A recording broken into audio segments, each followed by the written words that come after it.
Chapter 15. The pain subsides to a dull ache. I slide my hand under my jacket and feel for the wound. I'm not bleeding, but the force of the gunshot knocked me down, so I had to have been hit with something. I run my fingers over my shoulder and feel a hard bump where the skin used to be smooth.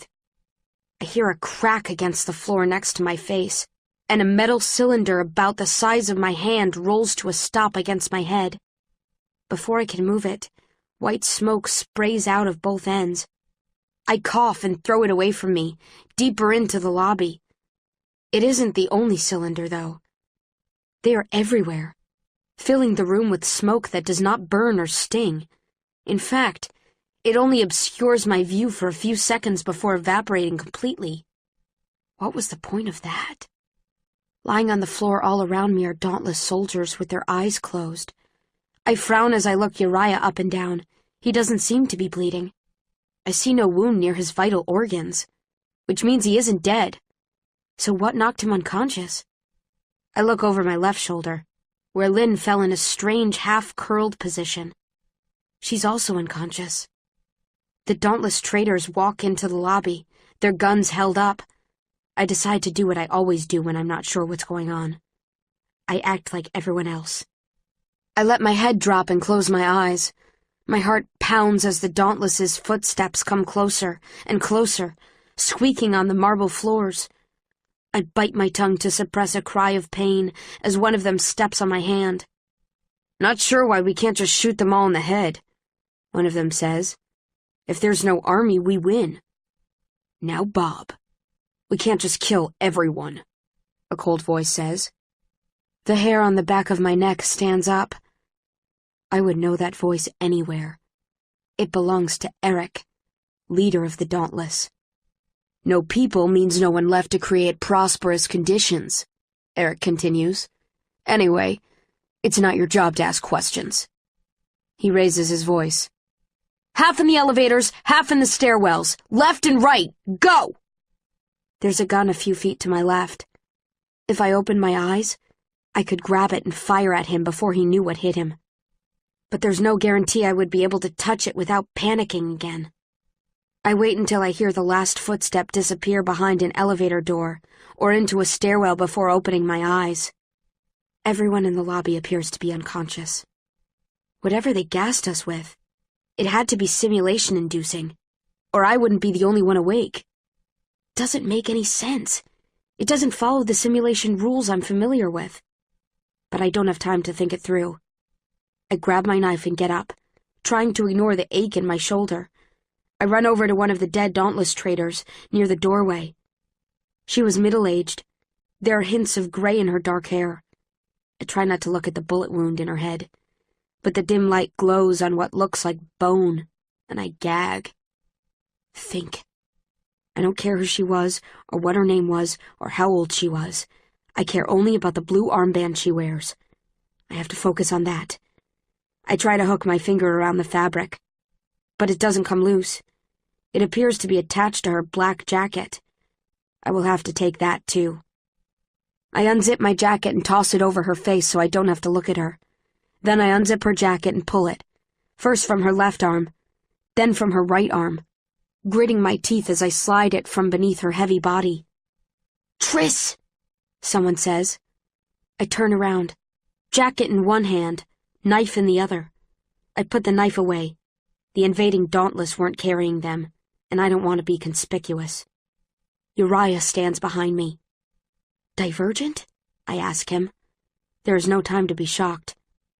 "Yeah," he says. "Get a jacket," I say. He crouches next to one of the other Dauntless traitors. This one young, not even old enough to be a Dauntless member. I flinch at the sight of his death-pale face. Someone so young shouldn't be dead. Shouldn't even have been here in the first place. My face hot with anger. I shrug the woman's jacket on. Uriah pulls his own jacket on, his mouth pinched. "They're the only ones who are dead," he says quietly. "Something about that seem wrong to you?" "They must have known we would shoot at them, but they came anyway," I say. "Questions later. We have to get up there." "Up there? Why?" he says. "We should get out of here." "You want to run away before we know what's going on?" I scowl at him. "Before the Dauntless upstairs know what hit them? What if someone recognizes us?" I shrug. "We just have to hope they won't." I sprint toward the stairwell and he follows me. As soon as my foot touches the first stair, I wonder what on earth I intend to do. There are bound to be more of the Divergent in this building. But will they know what they are? Will they know to hide? And what do I expect to gain from submerging myself in an army of dauntless traitors? Deep inside me, I know the answer. I am being reckless. I will probably gain nothing. I will probably die. And more disturbing still, I don't really care. "They'll work their way upward," I say between breaths. "So you should go to the 3rd floor. Tell them to evacuate. Quietly." "Where are you going then?" "Floor 2, I say. I shove my shoulder into the 2nd door. I know what to do on the 2nd floor. Look for the Divergent. As I walk down the hallway, stepping over unconscious people dressed in black and white, I think of a verse of the song Candor children used to sing when they thought no one could hear them. "Dauntless is the cruelest of the 5. They tear each other to pieces." It has never seemed truer to me than now, watching dauntless traitors induce a sleeping simulation that is not so different from the one that forced them to kill members of Abnegation not a month ago. We are the only faction that could divide like this. Amity would not allow a schism. No one in Abnegation would be so selfish. Candor would argue until they found a common solution, and even Erudite would never do something so illogical. We really are the cruelest faction. I step over a draped arm and a woman with her mouth hanging open, and hum the beginning of the next verse of the song under my breath. Erudite is the coldest of the 5. Knowledge is a costly thing. I wonder when Janine realized that Erudite and Dauntless would make a deadly combination. Ruthlessness and cold logic, it seems, can accomplish almost anything, including putting 1.5 factions to sleep. I scan faces and bodies as I walk, searching for irregular breaths, flickering eyelids, anything to suggest that people lying on the ground are just pretending to be unconscious. So far, all the breathing is even, and all eyelids are still. Maybe none of the Candor are Divergent. "Eric!" I hear someone shout from down the hall. I hold my breath as he walks right toward me. I try not to move. If I move, he'll look at me, and he'll recognize me. I know it. I look down, and tense so hard I tremble. "Don't look at me. Don't look at me. Don't look at me." Eric strides past me and down the hallway to my left. I should continue my search as quickly as possible, but curiosity urges me forward, toward whoever called for Eric. The shout sounded urgent. When I lift my eyes, I see a dauntless soldier standing over a kneeling woman. She wears a white blouse and a black skirt, and has her hands behind her head. Eric's smile looks greedy, even in profile. "Divergent," he says. "Well done. Bring her to the elevator bank. We'll decide which ones to kill and which ones to bring back later." The dauntless soldier grabs the woman by the ponytail and starts toward the elevator bank, dragging her behind him. She shrieks and then scrambles to her feet, bent over. I try to swallow, but it feels like I have a wad of cotton balls in my throat. Eric continues down the hallway, away from me, and I try not to stare as the Candor woman stumbles past me. Her hair still trapped in the fist of the dauntless soldier. But now, I know how terror works. I let it control me for a few seconds, and then force myself to act. 1, 2, 3. I start forward with a new sense of purpose, watching each person to see if their awake is taking too much time. The next unconscious person I come across, I step hard on their pinky finger. No response, not even a twitch. I step over them and find the next person's finger, pressing hard with the toe of my shoe. No response there either. I hear someone else shout, "Got one!" from a distant hallway and start to feel frantic. I hop over fallen man after fallen woman, over children and teenagers and the elderly, stepping on fingers or stomachs or ankles, searching for signs of pain. I barely see their faces after a while, but still I get no response. I am playing hide-and-seek with the Divergent, but I'm not the only person who's it. And then it happens. I step on a Candor girl's pinky, and her face twitches. Just a little. An impressive attempt at concealing the pain, but enough to catch my attention. I look over my shoulder to see if anyone is near me, but they've all moved on from this central hallway. I check for the nearest stairwell. There's one just 10 feet away, down a side hallway to my right. I crouch next to the girl's head. "Hey, kid," I say as quietly as I can. "It's okay. I'm not one of them." Her eyes open just a little. "There's a staircase about 3 yards away," I say. "I'll tell you when no one is watching, and then you have to run. Understand?" She nods. I stand and turn in a slow circle. A Dauntless trader to my left is looking away, nudging a limp Dauntless with her foot. 2 Dauntless traders behind me are laughing about something. One in front of me is spacing out in my direction, but then he lifts his head and starts down the hallway again away from me. "Now," I say. The girl gets up and sprints toward the door to the stairwell.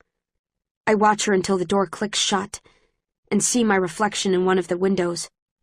But I'm not standing alone in a hallway of sleeping people like I thought. Eric is standing right behind me. I look at his reflection, and he looks back at me. I could make a break for it.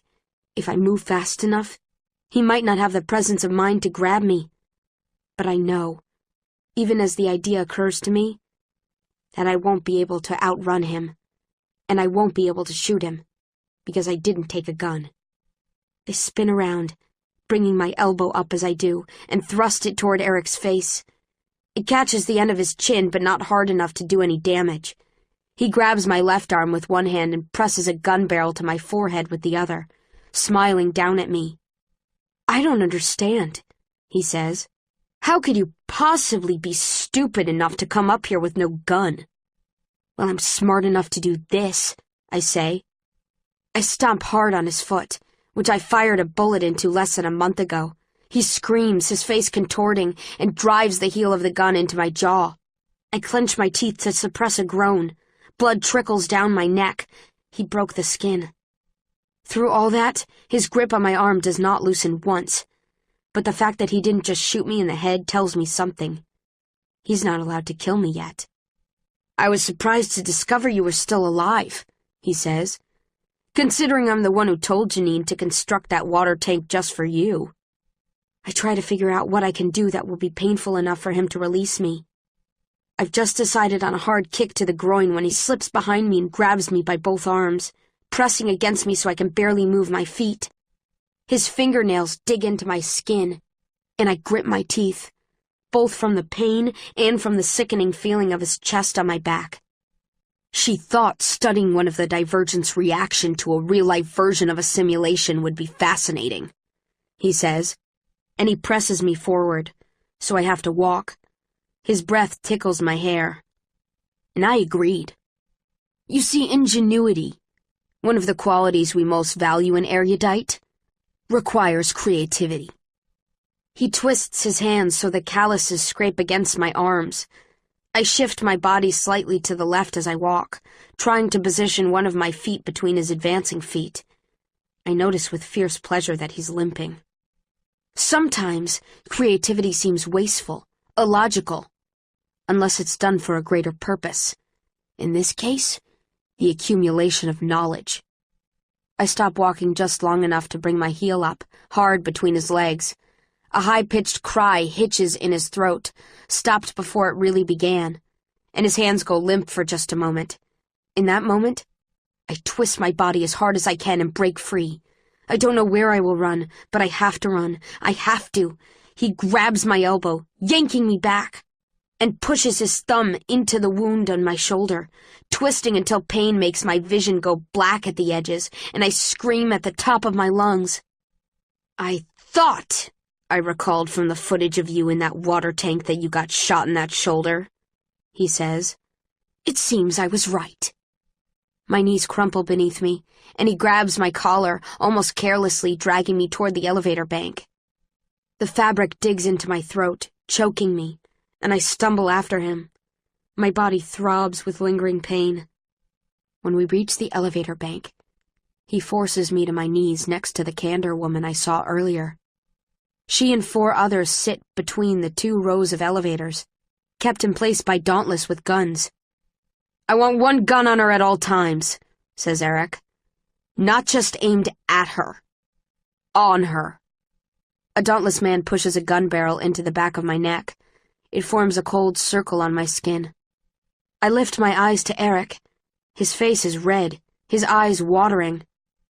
"What's the matter, Eric?" I say, raising my eyebrows. "Afraid of a little girl?" "I'm not stupid," he says, pushing his hands through his hair. "That little girl act may have worked on me before, but it won't work again. You're the best attack dog they've got." He leans closer to me. "Which is why I'm sure you'll be put down soon enough." One of the elevator doors opens, and a Dauntless soldier shoves Uriah, whose lips are stained with blood, toward the short row of the divergent. Uriah glances at me, but I can't read his expression well enough to know if he succeeded or failed. If he's here, he probably failed. Now they'll find all the divergent in the building, and most of us will die. I should probably be afraid, but instead a hysterical laugh bubbles inside me, because I just remembered something. Maybe I can't hold a gun, but I have a knife in my back pocket.